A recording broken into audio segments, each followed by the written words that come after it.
seria muito importante que esse pretenso, suposto representante político da comunidade preta tivesse por base de sua cultura aceitar que o planeta Terra é só mais um dos milhares de planetas que existem no sistema solar. O nosso planeta Terra não foi criado em 7 dias.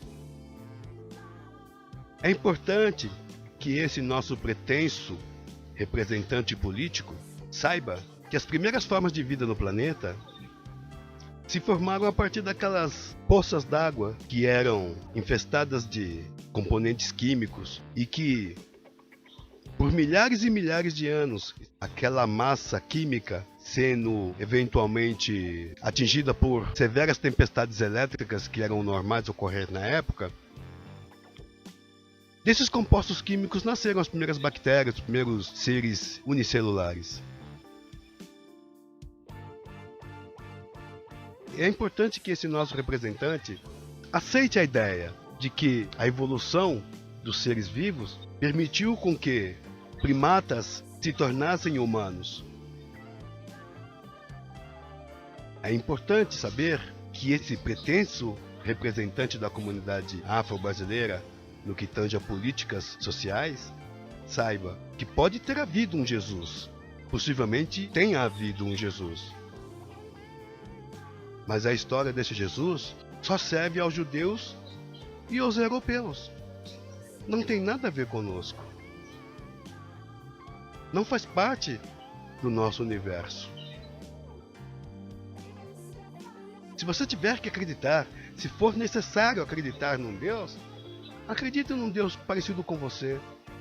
Talvez ele possa ser mais útil do que um Jesus de olhos azuis e tez pálida. Porque eu acredito que, ao sermos expulsos das fazendas no dito dia da abolição, nós ficamos à mercê de tudo o que o falso homem branco acreditava e queria nos fazer crer. Que o Deus dele era mais forte que o nosso, que o Deus dele era mais bonito que o nosso, que o Deus dele era mais evoluído que o nosso, que o Deus dele se vestia melhor que o nosso. E a partir daí, por mais que a nossa fé se demonstre, é difícil a pessoa se ver a imagem e semelhança de Deus. Sem levar em consideração a fábula de Cã, Sem e Jafé, em que Deus, pressuposto, havia amaldiçoado Cã por ter ele visto as partes íntimas do pai ao estar bêbado e não tê-lo coberto, ao invés disso tê-lo punido. Primeiro que é estranho você acreditar num Deus que te permite beber e que depois de bêbado, ao invés de você reconhecer que está errado por ter bebido, você vai culpar quem tem olhos suficientes para ver aquela situação. Partindo desse pressuposto, como vou trabalhar politicamente com pessoas presas dentro desse universo mental?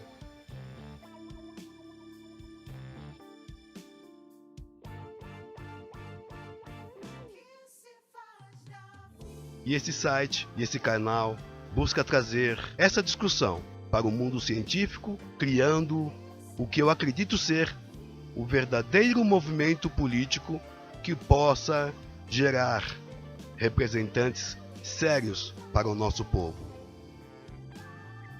Porque enquanto o nosso homem preto estiver preso às convicções judaico-cristãs, nós jamais estaremos fazendo nada em prol de nós. Estaremos sim perpetuando Roma, ou perpetuando as cidades alemãs que defendiam o protestantismo de Martim Lutero, ou estaremos protegendo a mesquita de Al-Aqsa, ou estaremos protegendo a pedra sagrada na Arábia Saudita. Talvez estaremos até defendendo ideias e princípios Vedas, mas não o nosso,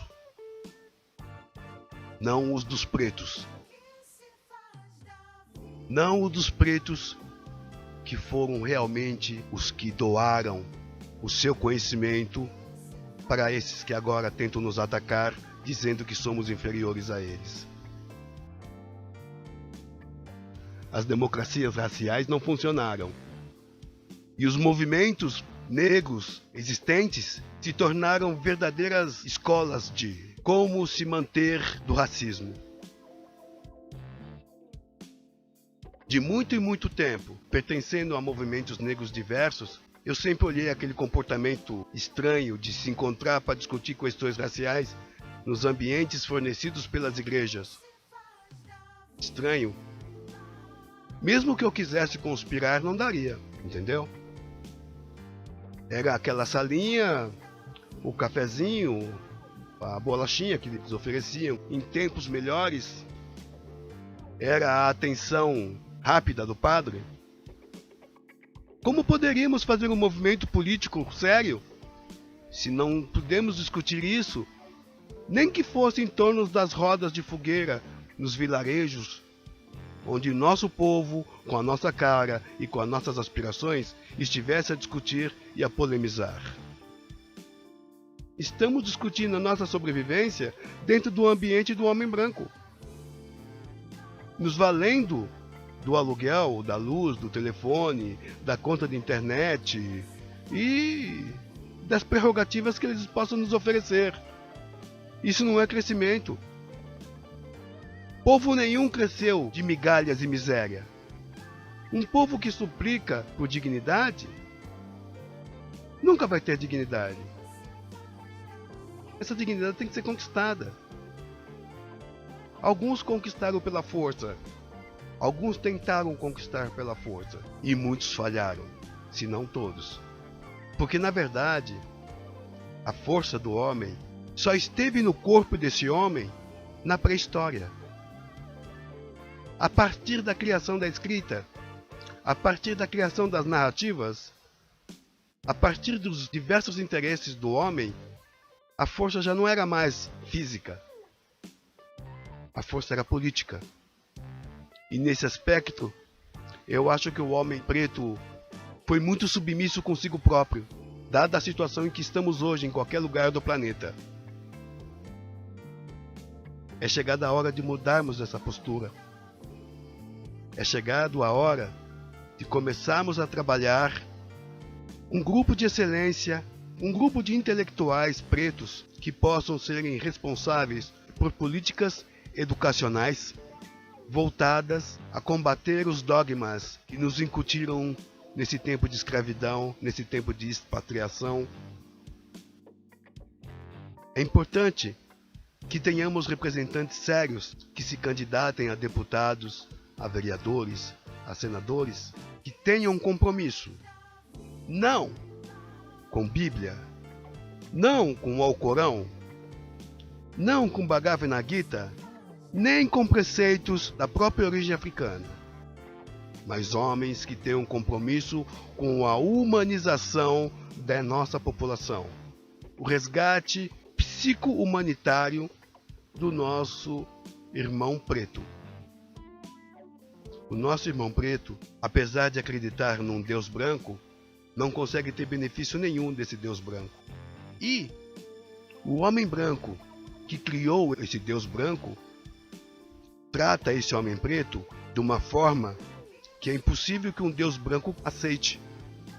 Então, enquanto esse homem preto não entender que aquele Deus branco, que aquele Deus azul, ou que aquele Deus de turbante não é o seu Deus, enquanto esse homem preto não entender que o Deus dele, se houver, é um preto, e enquanto ele não entender que ao sair desse panorama judaico-cristão, ele tem a obrigação de manter o mais forte padrão de decência e ética para não ser um corruptor de humanidades, esse cara não está preparado para ser político. Não representante sério da comunidade. Enquanto esse cara não estiver acima dos livros religiosos, não tiver com um pé na esquerda para determinar políticas humanitárias e um pé na direita para saber quais os caminhos econômicos, mercantológicos e estratégicos que deveríamos seguir para poder até manter esse comportamento de esquerda. Enquanto nós não tivermos o homem com esse equilíbrio, não adianta você colocar lá. Ele pode se tornar um Idi Amin Dada, ele pode se tornar um Gaddafi, ele pode se tornar um Bill Gates, ele pode se tornar um Elon Musk, ele pode se tornar Donald Trump, ele pode se tornar um Jong Kim-un da Coreia. Entendeu? Dar poder a quem quer que seja, sem saber se as convicções pessoais dessa pessoa se harmonizam com a sua existência, é burrice. Entendeu? Não façam isso.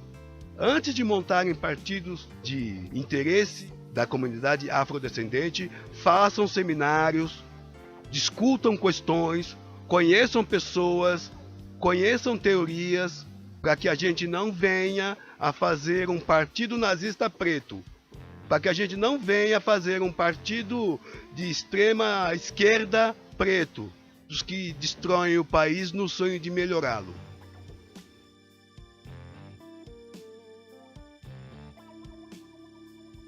Você gosta do Big Brother?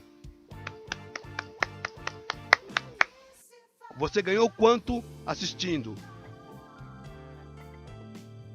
Você gosta de ir para um estádio de futebol, torcer para o seu time?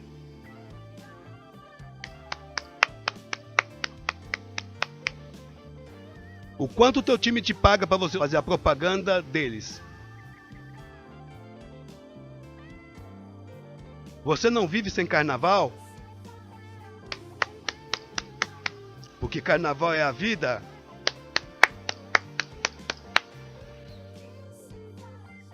Bom, para começar é importante que você saiba: carnaval não tem nada a ver com a África.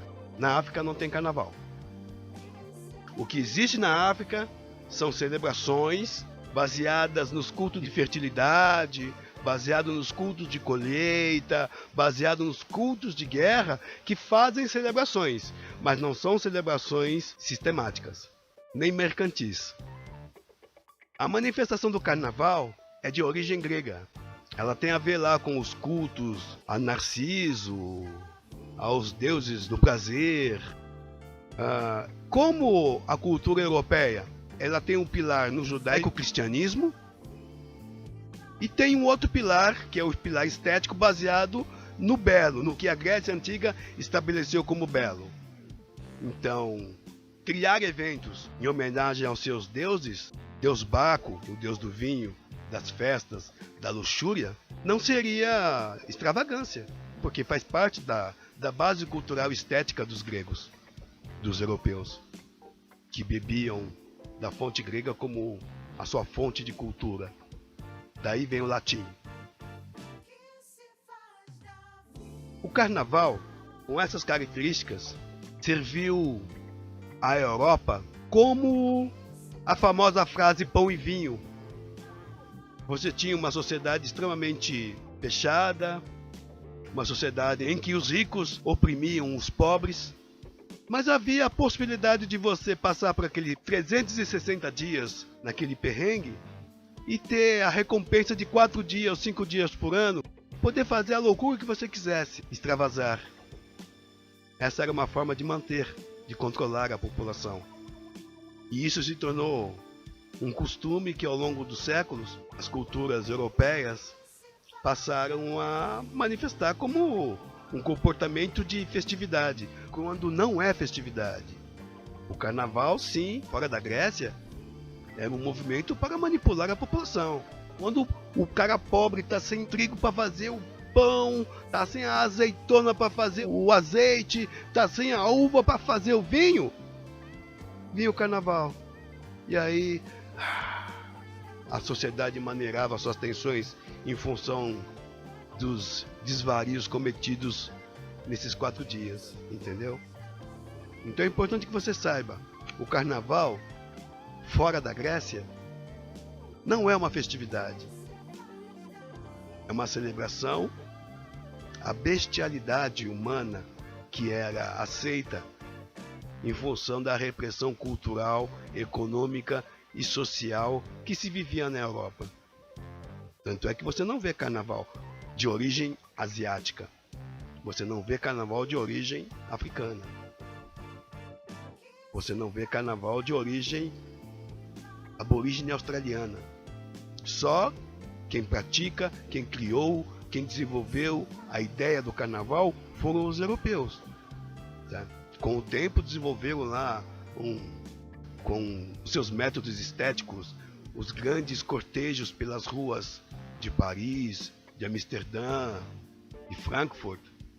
E aí criou-se a concepção de que era uma festa regular, onde as pessoas vestiam-se de tal forma a ponto de dizer, não, esse aqui é uma época específica do ano, e se comportar a partir daquilo. Isso na Europa. Mas eu vejo e me preocupo o preto brasileiro tão envolvido com isso, investindo tanto da sua capacidade social, cognitiva, artística, intelectual, potencial de trabalho, potencial de criação. Eu vejo tanto o preto investindo nisso e ele não percebe uma coisa.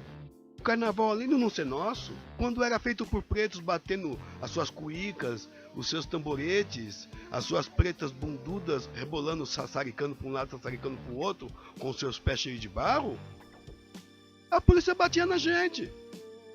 E agora, que se tornou o maior espetáculo do mundo, esse mesmo preto que desenvolveu a alma desse carnaval para o brasileiro é justamente usado como ferramenta alienatória da população.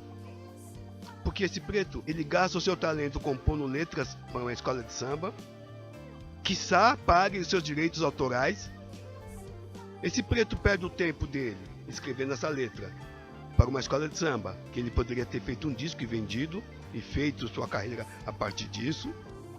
Ele se compromete com uma escola de samba de cantar esse samba lá na avenida, quiçá receba um salário de cantor para fazer isso. Ele ensaia, gasta tempo da sua potencialidade, em que ele podia estar fazendo qualquer outra coisa, mas ele perde seu tempo, desde a criação, composição, até a execução no palco. O tempo que esse cara leva da sua vida existencial para criar essa peça musical, essa ópera musical, essa obra-prima da composição, ele deixa de fazer uma outra atividade que poderia beneficiá-lo, que poderia ser muito mais útil e muito mais perene na sua vida. A nossa amiga, ela oferece suas máquinas e seu tempo de trabalho para confeccionar as roupas das bailarinas, das dançarinas, puxadora de bateria, as mulheres com a qual você faz as roupas. Se forem pretas, são as pretas que estão no alto hype. E essas, por estarem no alto hype, muitas vezes não querem se comprometer com a causa de defender a raça. Então, para ela, o importante mesmo é colocar aquela roupa muito sensual, manter um comportamento muito sensualizado, e sambar na avenida e dar um sorriso, mesmo sabendo que amanhã milhares de outros pretos estarão se espremendo em ônibus e trens, tentando buscar uma forma de sobreviver. Então, desses pretos que conseguem se destacar nas escolas de samba ultimamente, nós não podemos contar com eles, porque para manter o status quo que eles pretendem manter, talvez eles não sejam livres para poder dizer o que pensam, se é que pensam alguma coisa, que muitos deles nem se imaginam mais pretos. Seria legal que houvessem realmente escolas de samba, e que essas escolas de samba fossem entidades criadas, gerenciadas e nutridas por comunidades de gente preta. Agora, é muito importante deixar claro uma coisa. Quando eu falo é importante deixar sob as mãos de gente preta, é importante não esquecer que tem muito branquinho aí que se comporta com muito mais decência com a gente do que o nosso próprio irmão de raça. Eu que o diga. Abri a porta pro irmão e por causa desse irmão tive que vender a casa.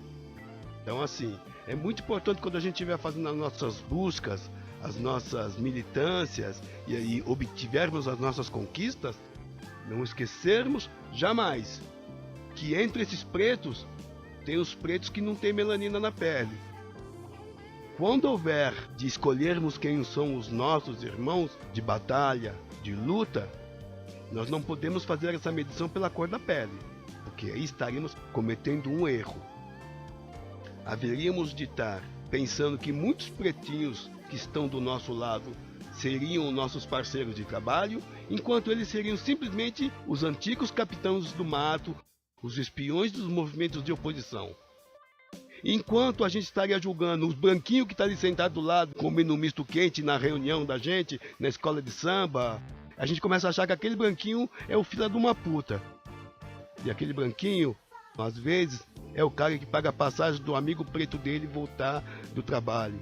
É o carinha branco que empresta a bicicleta dele pro neguinho do bairro conseguir ir ver a namorada. Então é importante, nós não podemos avaliar quem são os nossos parceiros de batalha por cor. A gente tem que começar a fazer essa opção pelo nível cognitivo, pelo nível intelectual e pelo nível devocional à causa que esse suposto representante político nosso diz ter.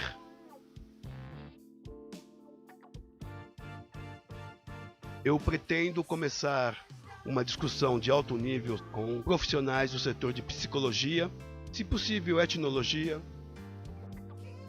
no próximo encontro, para que a gente possa falar sobre condições psicológicas do homem negro a partir do ambiente onde ele perde as suas deidades, quando ele perde o direito a acreditar no seu próprio Deus, que tem suas próprias características, e quando ele é imerso numa sociedade em que as devoções são outras, os interesses são outros.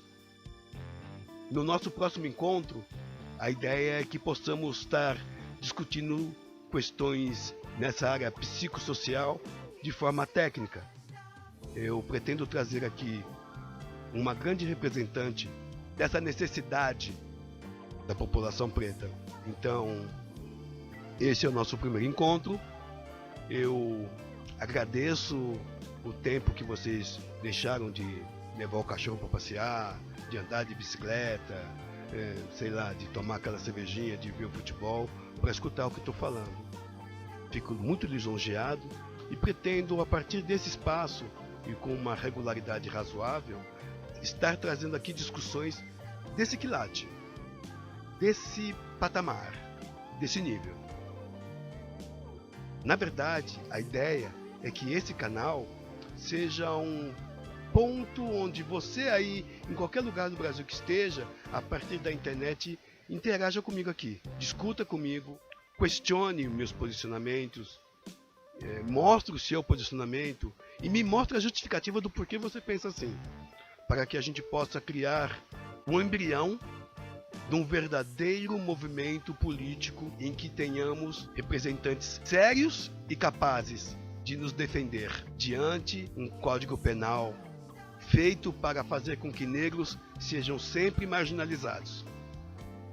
Uma sociedade em que, após a escravidão, ela se estruturou todo no racismo estrutural, onde, a partir desse racismo estrutural, o homem preto se satisfez em ser tolerado nos espaços sociais e na história social do país. Mesmo sabendo ele que na história do Brasil, o preto nada mais é do que uma alegoria que outrora foi ferramenta de trabalho. É importante que você saiba, a partir de agora, esse é um canal em que estaremos falando da questão afro-brasileira, mas de forma séria, de forma radical e básica. Por isso, quando você acessar o nosso canal, você já vai ver alguns links que coloca aqui. Se você acredita que Deus fez o planeta em 7 dias, se você acredita que o homem descende de Adão e Eva, e aqueles Adão e Eva são aqueles que a Bíblia ministra, nesse nosso canal não vai ser de muita utilidade para você. A não ser que você venha com uma mente aberta, um coração aberto e com coragem o suficiente para aceitar que talvez tudo o que já nos ensinaram, talvez não fosse a verdade. Talvez nos ensinassem o que ensinaram para fazer com que você esteja onde está, que eu esteja onde estou e que todos nós pretos estejamos aonde eles querem que nós estejamos.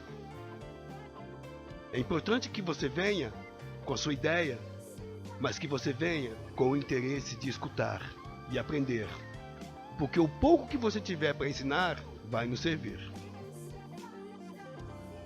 Eu convido vocês a que se inscrevam e que nos assistam no nosso próximo episódio, que o mais rápido possível, ao confirmar a presença técnica de alguém que tenha a capacidade de poder nos dar orientações sérias, estarei informando. Acredito que nos próximos 7 dias estarei colocando no ar o próximo episódio com alguém da área de psicologia, para que possa dizer como anda a mente do nosso homem preto numa terra tão hostil como a nossa.